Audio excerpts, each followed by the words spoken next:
Welcome to this YouTube channel. In this video we are going to talk about top 10 facts about People's Mujahedin of Iran.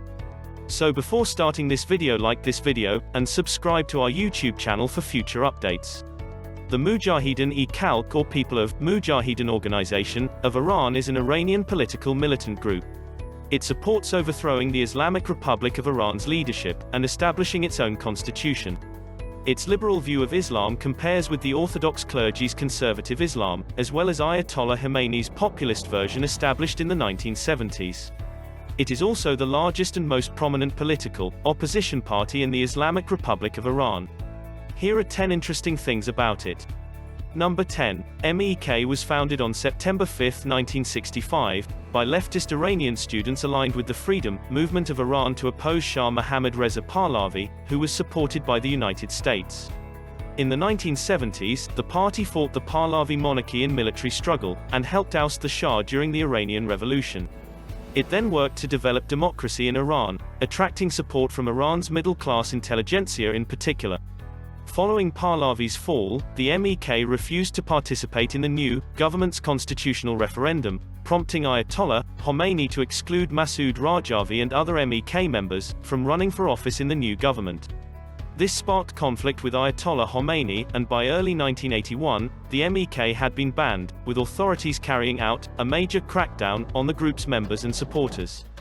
Number 9. Khomeini despised the MEK's ideology, which combined Marxist ideas of social evolution and class struggle with a view of Shiite Islam that indicated Shiite clerics had misinterpreted Islam and were allies with the ruling class. Early in 1979, the MEK had reorganized and re-established armed cells. The MEK, along with other guerrilla groups, was instrumental in overthrowing the Pahlavi government. The guerrilla groups, both Marxist and non-Marxist, had managed to bring down the Pahlavi dynasty in the course of two decisive and dramatic days. The Fedayeen and the MEK were primarily responsible for the Imperial Guard's failure, according to Ayandaghan, an independent mass circulation daily. The MEK, the Fedayeen, and other left-wing guerrillas played a decisive role in the final battles of the 11th of February, according to Kayan, a mass circulation evening paper. Khalil Rezai, the father of 3 MEK members who had been assassinated, was the first person to appear on national television since the revolution. A MEK spokesperson was one of the first to speak to Iran on Radio Tehran, congratulating the nation on the revolution, and hailing His Highness Ayatollah Khomeini as a magnificent mojit. The MEK had made it out of the underground and into the public sphere, though it would quickly clash with Khomeini. The MEK, according to Asghar Ali, is using Islam to serve the oppressed people. While the MEK lacked Khomeini's reputation, the author claimed that they were certainly battling the weak and downtrodden, giving Islam a radical portrait. Number 8. MEK supporters detained by the Islamic Republic were forced to confess and sent to recovery camps, while between 8,000 to 10,000 were held in jail for small offenses such as possession of clandestine mujahid, newspaper copies and related acts of disobedience. Khomeini's re-education campaign, according to the MEK party in Paris, included forcing repentant MEK veterans to join the firing squads, in charge of killing their former comrades in arms. The MEK's field commander, his son, Masoud Rajavi's wife, and 6 others were assassinated by the Pasdaran in 1982. The MEK then declared that its legitimate opposition must take place in secret. From 1982 to 1988, it carried out a total of 60 operations a week, culminating in the assassination of key Khomeini deputies. Number 7. The MEK was opposed to the Shah's rule, believing him to be dishonest and authoritarian, and the Popular Liberation Movement to be too moderate and unsuccessful.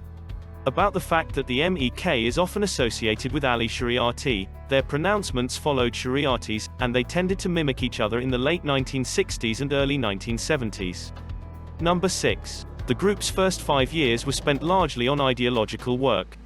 Their thought, according to Ervind Abrahamian, was in line with a common trend in Iran at the time, a kind of progressive, political Islam founded on a Marxist interpretation of history and politics.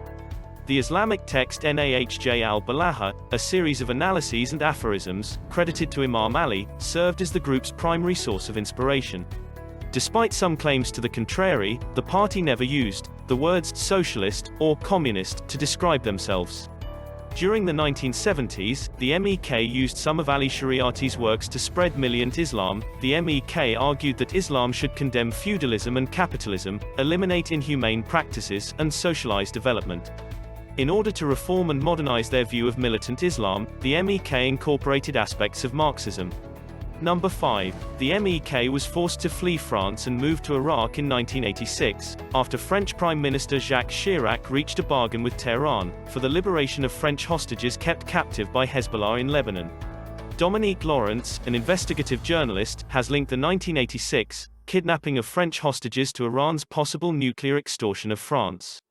According to James Piazza, Khomeini planned to exile the MEK to a remote area in order to undermine their position. Iraq, on the other hand, hastened to court the MEK prior to its demise. The MEK relocated its headquarters to Mehran.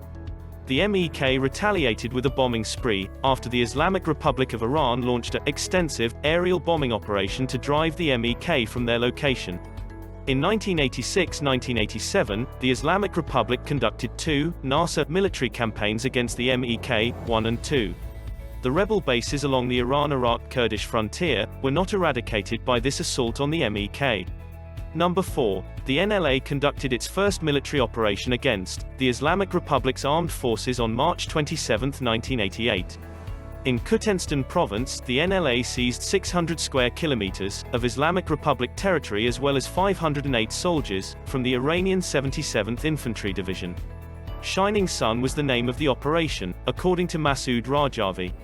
2,000 Islamic Republic troops were killed, and $100 million worth of regime weapons and equipment was seized, and presented for international journalists.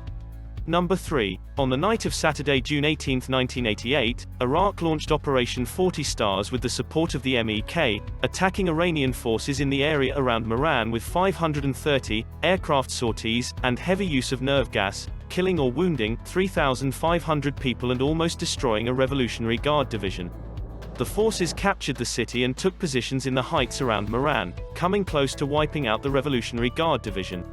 The National Liberation Army of Iran, NLA, was established at the end of Iran-Iraq War, with 7,000 MEK members armed and equipped by Saddam's Iraq.